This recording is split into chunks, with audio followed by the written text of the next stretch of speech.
আল্লাহর নবী সাল্লাল্লাহু আলাইহি সাল্লাম বলেছেন, যে ঘরে আল্লাহর কোরআন আল্লাহর জিকির করা হয় না, যে ঘর আল্লাহর কোরআন এবং আল্লাহর জিকির থেকে খালি, আল্লাহর কসম নবী বলছে সেই ঘর কাল বাইতিল খারিব, ওইটা বিরান ঘর, ওইটা সারা বাড়ি, ওইটা আলগা বাড়ি, যে ঘরে মানুষ থাকে না, গরু ছাগল কুকুর বিড়াল সাপ বিচ্ছু যেই ঘরে থাকে, যে ঘরে এখন আর মানুষ থাকে না, বাড়ি ছাইড়াইয়া পড়ছে আলগা একটা ঘর, এরকম ঘরের যেই হুকুম, যে ঘরে আল্লাহর কোরআন নাই সেজদা নাই, সেই ঘর ওইরকম ঘর, ওইখানে কোনো মানুষ থাকে না, ওই ঘরে কোনো মানুষ থাকে না, ওই ঘরে গরু ছাগল থাকে, কুকুর বিড়াল থাকে, সাপ বিচ্ছু থাকে। এজন্য যে ঘরের কেউ ফজরের নামাজ পড়ে না, ওই ঘর কোনো মানুষের ঘর না। মুসলমান তো দূরে থাক বেটা, এটা কোনো মানুষের ঘরে না, তো জন্তু জানোয়ারের ঘর, হাইওয়ানের ঘর এটা, গরু ছাগলের ঘর এটা, চতুষ্পদ জন্তুর ঘর, যে ঘরে সাপ বিচ্ছু থাকে, জন্তু জানোয়ার থাকে। এক মুমিনের ঘর এটা, মুসলমানের ঘর, অথচ কেউ ফজরের নামাজ পড়ে না। কি ধরনের মুসলমান? এই অপদার্থ বাপ, এটা কি বাপ? তার ভিতরেও কোনো অনুভূতি নাই, ফুতের মধ্যেও কোনো অনুভূতি, দুটোটাই প্লাস্টিক, দুইটাই ফালতু। ওই মাও ফালতু, জিও ফালতু, বেটিও নামাজ পড়ে না, বেটির জিও নামাজ পড়ে না, দুটোটা ঘুমায় আহাম্মক। কি ধরনের মহিলা এটা?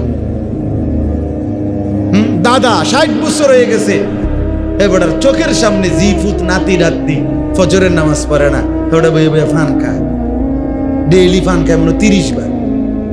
সুখকে বাইয়া পড়ে, সুখে আছে দেখে তো পান খায়, দুঃখে নিয়ে মানুষের পান খায়, চা খায়, আপেল খায়, মালটা খায়, নায়নাতকুরের লগে রঙ্গরস করে, নাতি নাতনির লগে দুষ্টামি মজা করে, বাহ সুখের দুনিয়া।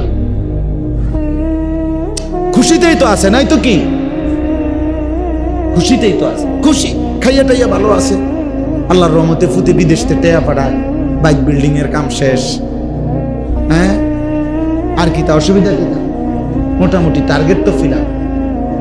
দুনিয়া আসছিল যে উদ্দেশ্যে, হ্যাঁ ফুদগুন বিদেশ পাঠাইবার, আল্লাহ তো পাঠাইছে। 3টা মাইয়া বিয়া দিবার একটা উদ্দেশ্য ছিল দুনিয়ায় আসা, আল্লাহর রহমতে মেয়েও বিয়া দিছে, বিল্ডিংও করছে, 4টা রুমও করছে, উদ্দুর জায়গাও লইছে। এখন তো আল্লাহর রহমতে ফাঙ্গাস তেলাফিয়া মিলাইয়া আল্লাহর রহমতে খানাও বালা চলতে আছে, বাহ। আর কি, এখন শুধু আর কোনো টেনশন নাই, এখন শুধু খানা, পেশাব পায়খানা আর ঘুম, ঘুম যাওয়া, খালাস। এরই নাম মুসলমান, এর নাম আখিরাত। এভাবে ভুলে যায় মানুষ আল্লাহকে। ইয়ালামুনা যাহিরাম মিনাল হায়াতিদ দুনিয়া ওয়া হুম আনিল আখিরাতি হুম গাফিলুন। রব্বুল আলামিন বলে, বান্দা বাহ্যিক এই দুনিয়া তো খুব বুঝলা, দুনিয়ার এই বাহ্যিক অংশ তো দারুণ ভাবে বুঝলা, অহুম আনিল আখিরাতি হুম গাফিলুন, আখিরাতের ব্যাপারে তো গাফিল হয়ে রইলা। বুড়া মানুষ তো দুনিয়া সব বুঝো, কিন্তু 10টা সূরা 5টা সূরাও শুদ্ধ করে পড়তে পারো না। হায় বাবা আফসোস, এ কেমন মুসলমানের জিন্দেগি! 40 বছর 50 বছর হয়ে যাওয়ার পরেও যে আত্তাহিয়াতু এইটুকুও শুদ্ধ পড়তে পারে না, এমন বদনসিব মুসলমান হয় কেমনে? এমন দুর্ভাগা ইমানদার কেমনে হয় বাবা, কেমনে হয় বলেন? মূলত আসলে দেখেন, আমাদের মাদ্রাসার, বিশেষ করে কওমি মাদ্রাসার যুগ যুগ ধরে একটা নিজাম হলো, আমাদের কওমি মাদ্রাসায় পড়ালেখা সহ 24 ঘন্টার একটা নিজামুল আওকাত আছে। অর্থাৎ কওমি মাদ্রাসা শতকরা 99%, মানে শতকরা 99.5% আবাসিক। কওমি মাদ্রাসার প্রধান বৈশিষ্ট্য হলো কওমি মাদ্রাসা আবাসিক হয়, অনাবাসিক কওমি মাদ্রাসা নাই বললেই চলে। এটা একটা কারণে আমরা আমাদের কওমি মাদ্রাসাগুলোতে 24 ঘন্টার একটা সূচি বানাই, নিজামুল আওকাত বলি আমরা, মানে সময়সূচি। সকাল কয়টা বাজে উঠবে, ফজরের নামাজ, ফজরের পরে কি হবে, নাস্তা কয়টায়, ঘুম কয়টায় দুপুরের, গোসল কয়টা বাজে, এইভাবে একেবারে সব কিছু পুরা 24 ঘন্টার একটা সূচি থাকে। সব কওমি মাদ্রাসাতে এটা আছে, এটা নিজামুল আওকাত বলে, সময়সূচি। তো যার কারণে আমরা এই সময়টা সাজানোর ক্ষেত্রে সুন্নাতের প্রতি, শরীয়তের বিধানের প্রতি পুরাপুরি খেয়াল রাখি। আমরা কওমি মাদ্রাসা যুগ যুগ ধরে এটা বৈশিষ্ট্য যে আমাদের বাচ্চারা খানা খাইতে হইলে দস্তরখান বিছাইয়েই খানা খাইতে হয়, এটা সিস্টেমে। এটা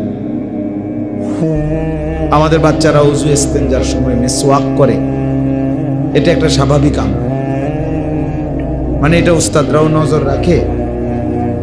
আর অল্প সময়ের মধ্যে বাচ্চাদের অভ্যস্ততাও থাকে।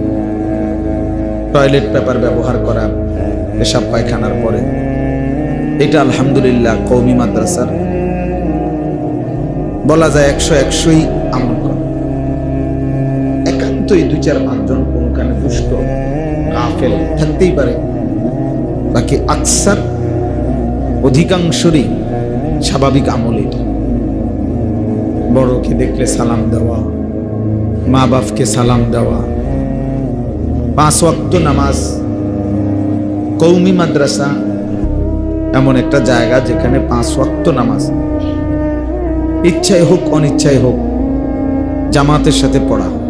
অর্থাৎ কোনো বাচ্চা চাইলেও ফাঁকি দিতে পারে না, এই ফাঁকি দিয়ে যাইব কোথায়, কোন রুমে গিয়ে লুকাবে, সব রুমেই তো ছাত্র আছে। ফলে আলহামদুলিল্লাহ শতভাগ ছাত্রই বলা চলে 5 ওয়াক্ত নামাজ জামাতের সাথেই পড়ে। তো এরকম অনেক কিছুই আছে যেটা শরীয়তের মেজাজে সাজানো, দ্বীনি তরিকাতেই সাজানো। ফলে আলহামদুলিল্লাহ আমরা কিছু তাদেরকে আখলাকি কিছু নসিহত করি আলাদা, আবার মনে করেন অর্থাৎ তাদের চরিত্র আখলাক সুন্দর করার প্রতি।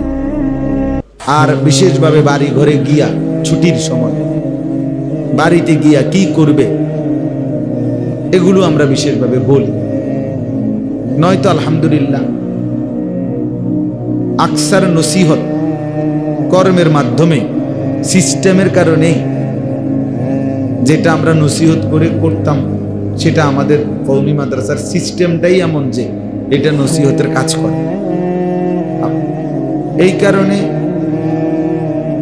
আলহামদুলিল্লাহ কওমি মাদ্রাসার এই মুবারক পরিবেশ, বাইরের থেকে বিরোধিতা করা, বদনাম করা এগুলো সহজ, কিন্তু বাস্তবতা হলো কাছে থেকে দেখলে যে কেউই অনুভব করে, এটা বোঝে যে আলহামদুলিল্লাহ কোরআন সুন্নাহর জন্য, ইসলামের খেদমতের জন্য কওমি মাদ্রাসা সারা পৃথিবীতে আল্লাহ পাকের রহমত,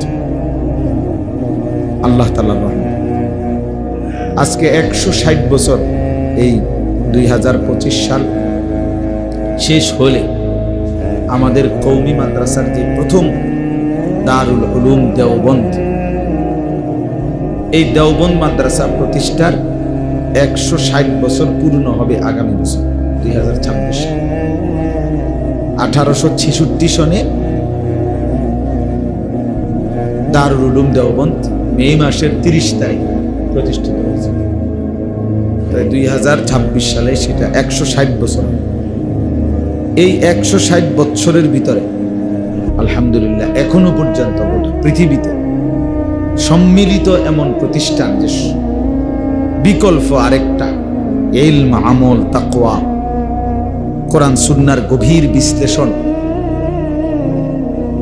এর উপরে এর বিকল্প ভিন্ন কোনো ধারা সারা পৃথিবীতে নাই। এটা চ্যালেঞ্জ, একটা প্রমাণিত কথা, মানে এটা গায়ের জোরের কথা না, বাস্তবতাই এটা। একটা আছে না, গাছ জোরে কইলাম যে এটা কইলে হইল না, কইলেই হইল, আপনি এটা প্রমাণিত যে সারা পৃথিবীতে একক ব্যক্তিগত কেউ কোথাও খেদমত করে অনেক, কিন্তু একটি সম্মিলিত গ্রুপ ইসলামের সব শাখায় সমান তালে খেদমত করতেছে, আলহামদুলিল্লাহ, এটা কওমি মাদ্রাসা।